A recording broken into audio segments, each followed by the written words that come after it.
Who doesn't love paneer? Today, we are taking this favorite ingredient and giving it an Afghani twist with rich, bold flavors packed into a simple, creamy dish. It's easy to make and perfect for a comforting meal. Let's start with the heart of the dish, the luscious, flavorful Afghani gravy base.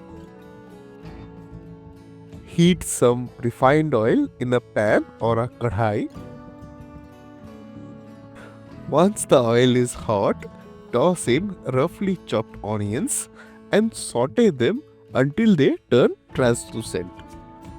No need to brown them, we want a pale creamy gravy, not a deep colored one.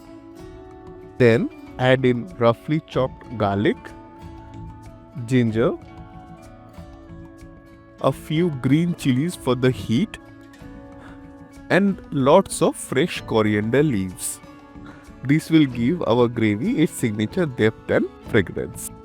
Stir frying everything on high heat for about 2 minutes to get rid of any raw flavors. Let the mixture cool completely, then blend it into a thick paste, adding a little water to help with the consistency. Now let's amp up the flavor by adding in beaten curd, a bit of turmeric powder, coriander powder, cumin powder,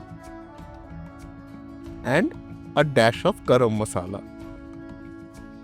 Give it a good stir, and this is your Afghani gravy base ready to work its magic. Heat some more oil in the same pan where we fried the onions. Add a bay leaf, a cinnamon stick, and a pinch of hing to infuse the oil with warm earthy aromas. Pour in the prepared Afghani gravy base and mix well.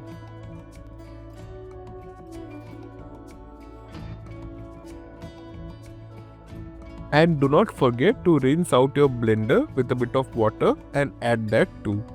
Every drop of this delicious gravy counts. Once the gravy comes to a boil, cover it and let it simmer for 20 minutes.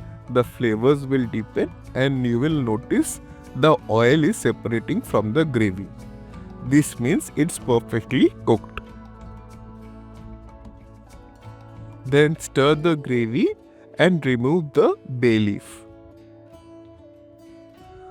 Season it with bit of salt and adjust the consistency by adding water if needed. Give it one final boil to bring everything together, then finish with a generous dollop of ghee for that rich buttery touch. Now that our Afghani gravy is ready, let's prepare our paneer. Cut them into any shape you prefer.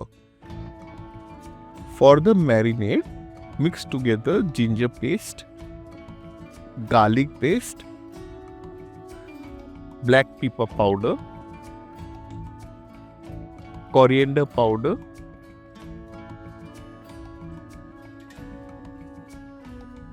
and salt to taste. Coat the paneer pieces evenly with this mixture and let them marinate for 10 minutes. This step enhances the flavor and makes the paneer extra delicious. Next, heat some oil on a tawa or a pan and spread it evenly. Gently place the marinated paneer pieces on the hot surface and sear them on each side until they turn golden brown. Cook over medium to low heat to prevent burning while ensuring a smoky tandoori-like flavor. Once all the sides have beautiful golden crust, remove them from the pan. Bring it all together by pouring the velvety Afghani gravy into a serving dish. Then arrange the seared paneer pieces on the top, letting them soak up all that creamy goodness. Serve it with soft naan, butter roti or fragrant jeera rice for complete and satisfying meal.